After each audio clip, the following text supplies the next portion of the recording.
The crystalline halls of the Galactic Tribunal had witnessed 10,000 years of perfect justice. The 7 high arbiters, each representing the apex civilizations of known space, had never questioned their methods.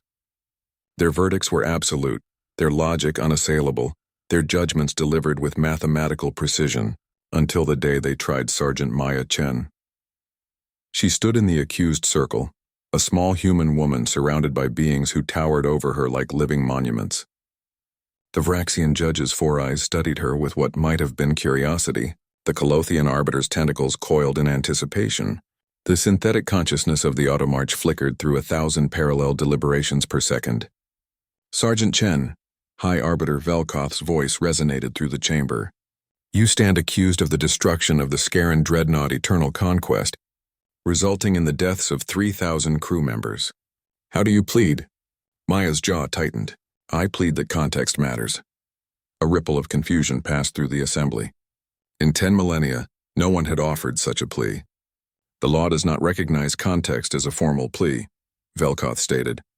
You either deny the action or accept responsibility. Then I accept responsibility, Maya said. But I'm telling you that your justice is incomplete. The audacity of her words would have meant immediate censure for any other species. But humans were new to the galactic stage, barely 2 centuries since first contact, and their behavior continued to perplex the elder races.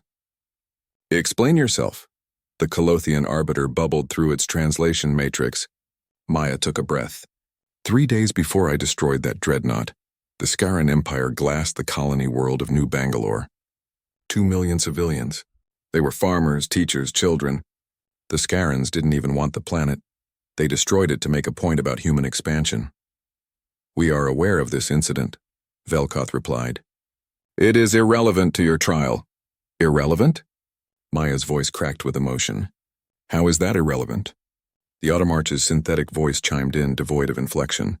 The Scaran action violated Galactic Law Section 1847, subsection 42.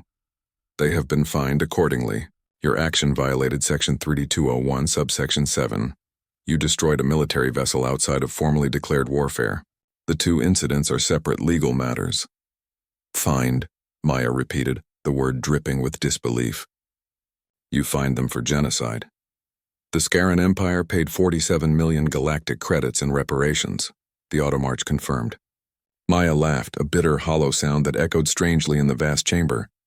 And what's the punishment for what I did? For avenging 2 million dead? Execution, Velkoth stated simply. You acted outside the boundaries of sanctioned conflict. Your unauthorized military action threatens the stability of galactic order. The silence that followed was absolute.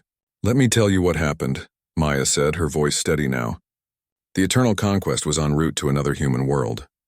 We intercepted their communications. They were laughing about New Bangalore, laughing about how human children burn. They were going to do it again. You had no authority to act on intercepted communications, the Vraxian judge interjected. You should have reported it to this tribunal. I did, Maya said quietly. 43 hours before I engaged the dreadnought, Earth Command sent you everything. Transcripts, trajectory analyses, intent documentation. You scheduled a hearing for 6 weeks later. For the first time in the proceedings, hesitation flickered across the arbiters' faces. The dreadnought would have reached New Hebrides in 4 days, Maya continued. 300,000 people lived there, mostly refugees from New Bangalore. Your justice would have arrived 41 days too late. The Colothian's tentacles twitched. Procedural timelines exist to ensure thorough deliberation. My daughter lived on New Hebrides, Maya said, and something in her voice made even the ancient arbiters pause. She was 6 years old. Her name was Sarah. She liked to paint pictures of Earth, a world she'd never seen. When I destroyed that dreadnought, I was choosing between your laws and her life. I chose her life. I'd do it again. Velkoth's crystalline form refracted the chamber's light into prismatic arrays. The law cannot be subordinated to individual emotional attachments. Justice requires objectivity. No, Maya said, and the word hung in the air like a physical thing. Justice requires wisdom. What you have isn't justice, it's bureaucracy with a gavel. The Automarch's lights flickered rapidly. You suggest our system, refined over 10,000 years, is flawed? I'm saying it's incomplete, Maya replied. You've created a system so focused on procedure that you've forgotten what justice is supposed to protect.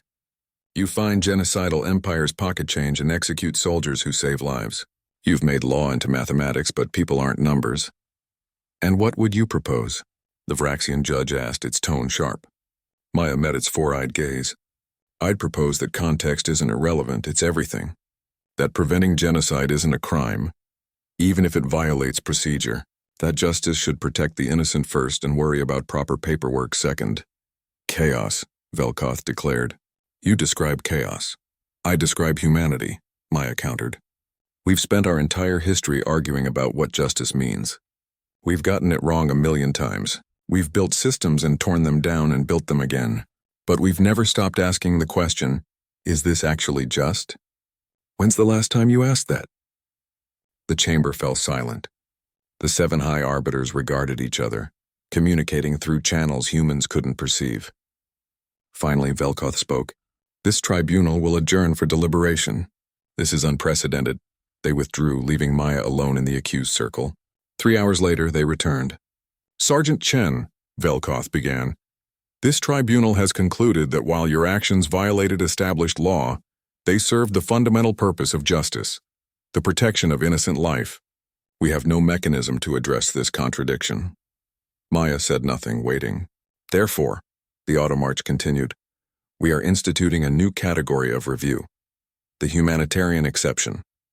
Cases where technical violations of law prevent greater violations will now be examined under different criteria. Your case will be the first reviewed under this new framework. The Colothian added, you will serve as an advisor during the development of these new protocols. We require perspective we currently lack. And the Scaran Empire? Maya asked. Velkoth's form seemed to dim slightly. Their fine has been reconsidered. They are hereby expelled from galactic civilization, pending complete reform of their military doctrine. Their actions were not merely violations, they were abominations. Maya nodded slowly. And my verdict? Time served, Velkoth said. And a new assignment. The Galactic Tribunal requires a voice that asks uncomfortable questions. We have been comfortable for far too long. As Maya left the chamber, she passed other defendants waiting for their own trials. They looked at her with something that might have been hope. Justice, she realized, wasn't something you achieved. It was something you constantly fought for, refined, questioned, and rebuilt.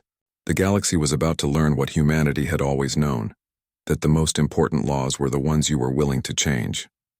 Behind her, the crystalline halls of the tribunal caught the light differently than they had for 10,000 years. For the first time, they reflected not just order but wisdom.